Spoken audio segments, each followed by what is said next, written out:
Hey everybody, this is Jake Motory with Covenant Homes, back again to continue our educational series on insulation. So just a recap, our last video we had some good information on fiberglass insulation. And today we are going to continue and talk about mineral wool and cellulose. So let's talk about mineral wool. R per inch is 3.9 to 4.4. Uses pretty much anywhere, under the slab, in the walls, ceilings, attics, or as exterior insulation. It's available domestically. It's very vapor open, so we can dry out our wall assemblies. It's highly made out of recycled material, rock and slag.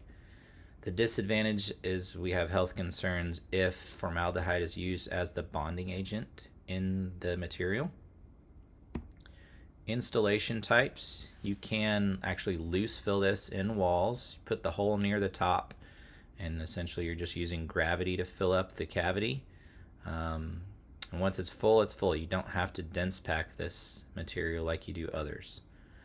There on the right, bats. This is the common way to install it. Just like fiberglass, you just push it in the stud bays. This stuff is not very compressible, unlike fiberglass. It is what it is. You put it in there and you leave it. And then some unique ways to install mineral wool is under the slab. So you can put this right on top of your drainage rock, pour your slab on top of it, and you've got warm feet. You won't have that energy suck down through the feet and out of your house. And then exterior insulation, not a common practice in our area, something we will be doing. Think of this as essentially putting a sweater on when you go out in the winter. This prevents the wall assembly from ever getting cold in the winter. It's a great way to insulate the house. It takes the stress off the insulation on inside the wall cavities because it never actually gets cold in the winter. All right, let's move on to cellulose, another great product, not used around here very often. But R per inch is 3.1 to 3.7. Uses, you can put it in the walls, in the ceilings, in your attic.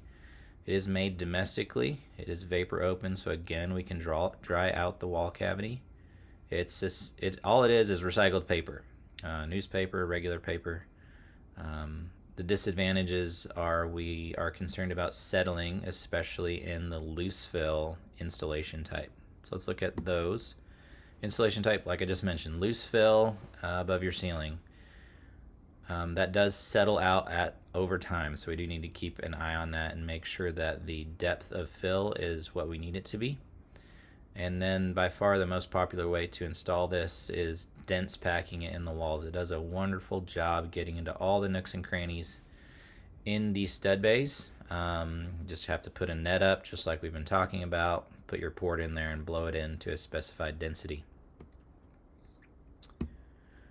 All right, stay tuned. We're going to talk about more insulation. I'll see if I can get one out today. If not, next Wednesday you can look forward to it. We're going to start to talk about foams and other insulation materials you've probably never heard of. If you have any questions, shoot me a message on Facebook or Instagram, or send an email to info@covenant.homes. Y'all have a blessed day. Look forward to catching you on the next one.